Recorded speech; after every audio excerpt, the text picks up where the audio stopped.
back for another Wednesday episode. We got a ton of comments from you guys regarding doing essentially the same test just with turn signal intakes.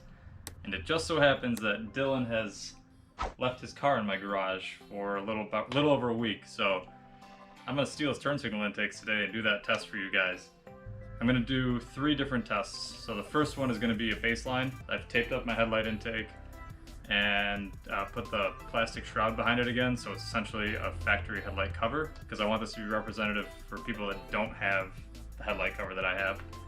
I'm going to do a baseline lap of that, same one as last time, you know, some headlights up, some headlights down, get average temperatures for each, and then I'm going to come back here, quickly switch those intakes over onto my car. It's like 4 screws, takes a couple seconds, and then I'm going to go do the same lap.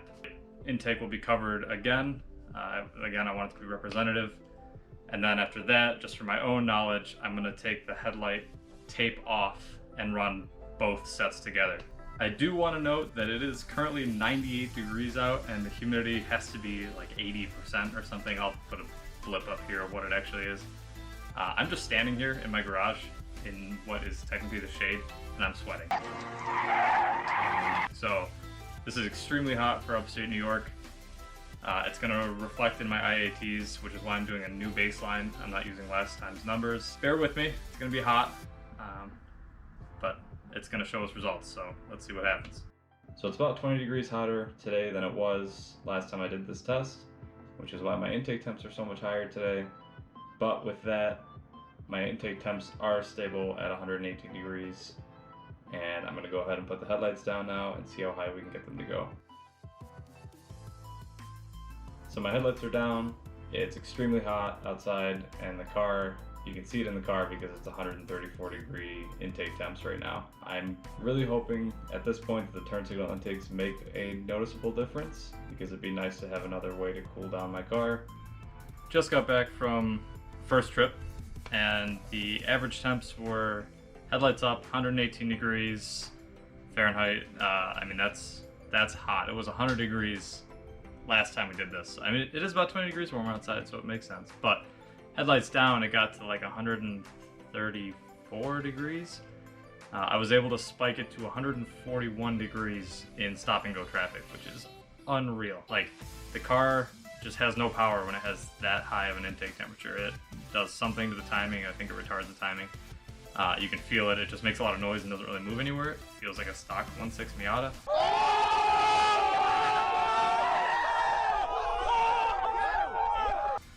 And if I can avoid that, that would be fantastic. So moving forward, for round 2, I just totally ganked these off of Dylan's car here. So part out if anyone needs parts. It's been sitting here for a couple days.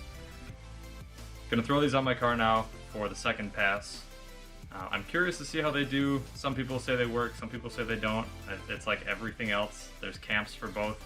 I'm kind of skeptical in the headlights down position, because if you look through turn signal hole, when the headlights are down, the headlight itself is blocking the airflow.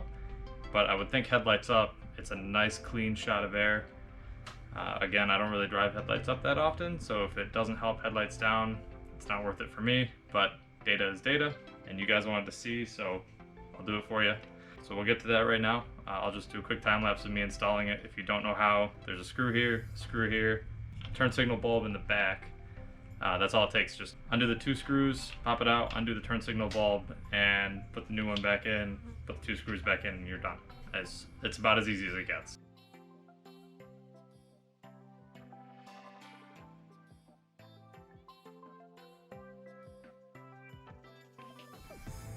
Ready for round 2. So, headlight intake is still taped off entirely. The plastic is still behind it.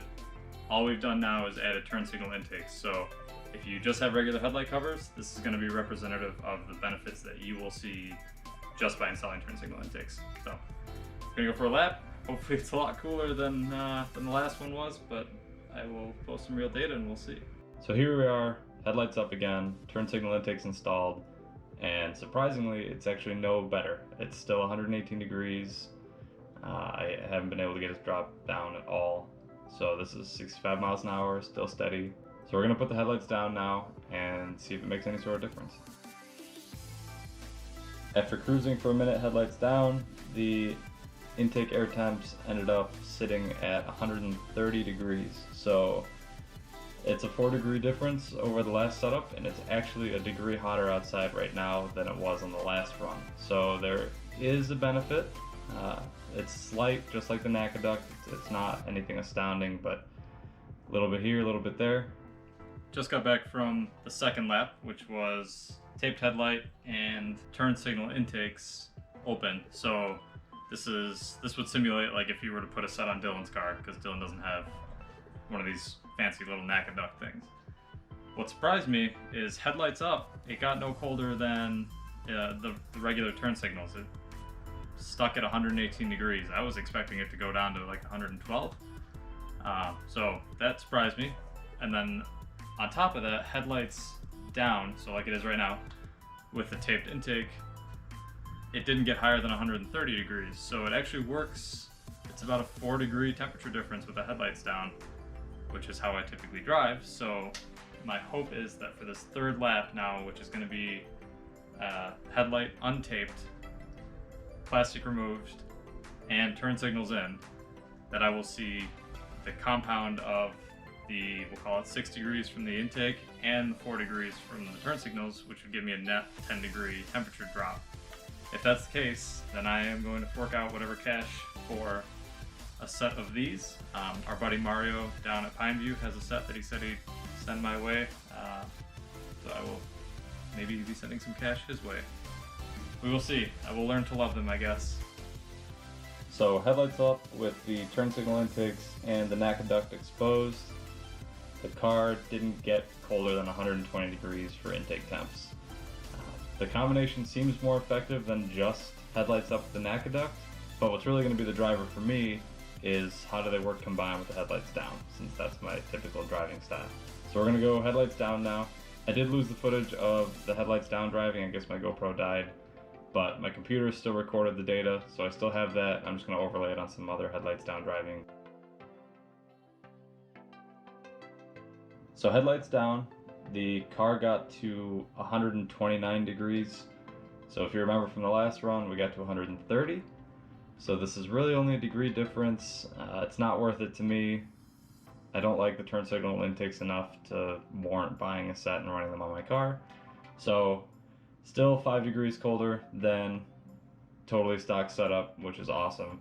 But I'm just gonna revert my car back to just the NACA duct. So that's a wrap for all 3 test drives.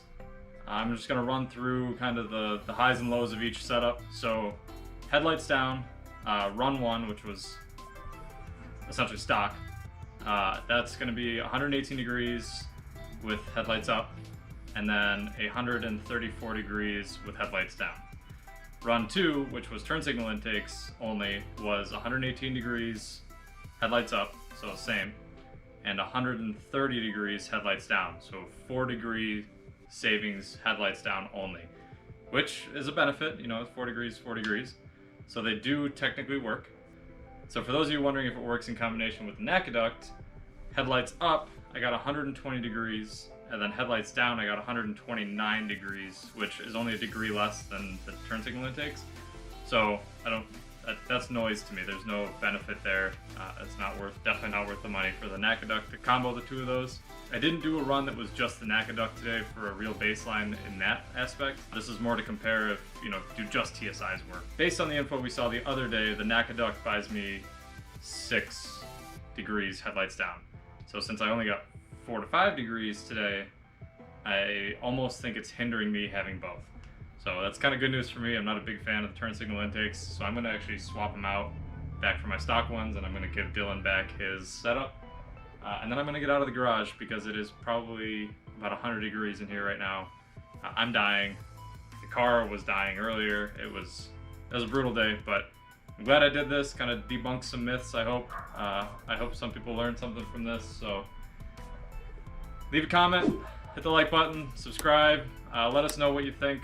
If there's anything else, I mean, this review was made based on your guys' comments, so let us know if you want to see anything else, and I would love to try and do it. Stay tuned for next week. We're going to have another how-to video, and this is just going to be the new Wednesday normal.